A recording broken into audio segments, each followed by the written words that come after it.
For a whimsical side to our Thanksgiving table, I'm making my tahini cinnamon sweet potatoes with toasted meringue. They're rich and indulgent and nicely balanced because the tahini helps cut all the sweetness. To start, I've got 5 roasted sweet potatoes, and I'm gonna scoop out all of the flesh. So I'm basically making twice baked sweet potatoes, which I'm really excited about because when you give them that second bake, they get some nice crispy edges and a lot more textural excitement than the typical sweet potato casserole, which is sometimes just too mush on mush for me. No offense, sweet potato casserole. So I'm using the flesh from all 10 of the sweet potato halves, but I'm only actually gonna build 8, and that's just so I have enough filling to make it look mounded and bountiful, so I can snack on the skin of the other 2. Okay, got my boats here. I'm gonna season them with salt and pepper, just so that there's ample seasoning all throughout. Potatoes do love their salt. Now into my filling, I'll pour in some tahini, which is a smooth sesame paste.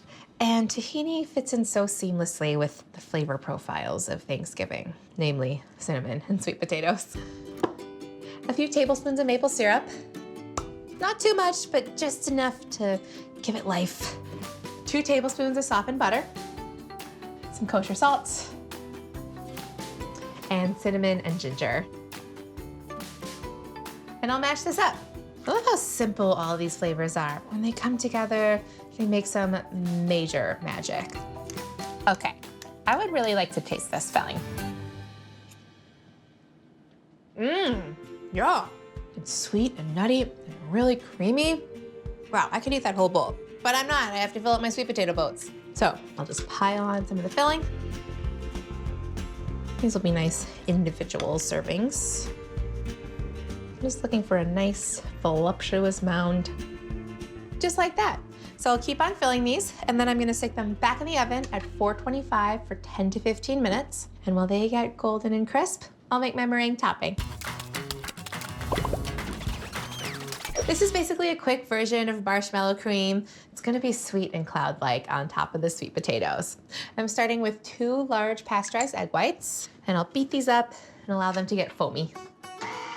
And sprinkle in a 1/4 teaspoon of cream of tartar, which will help stabilize the egg whites. I'll drizzle in 1/3 cup of light corn syrup and 1/3 cup of powdered sugar, a good pinch of salt, and a teaspoon of vanilla extract. I'm gonna continue to beat this until the mixture reaches stiff peaks. This is looking good. So fluffy. Oh yeah. That's a stiff peak. I'll scoop this into my piping bag, fitted with a round tip.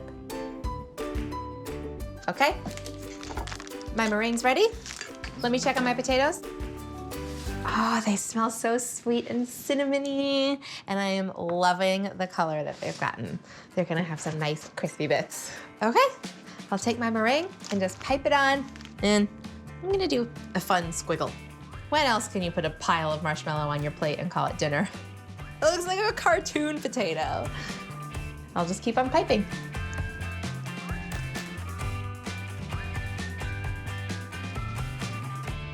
Now, if that wasn't satisfying enough, I'm gonna torch them.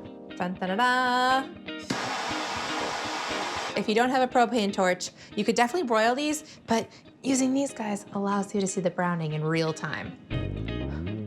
Is that what ASMR is? I don't know. Here I go. Oh, that's a good one.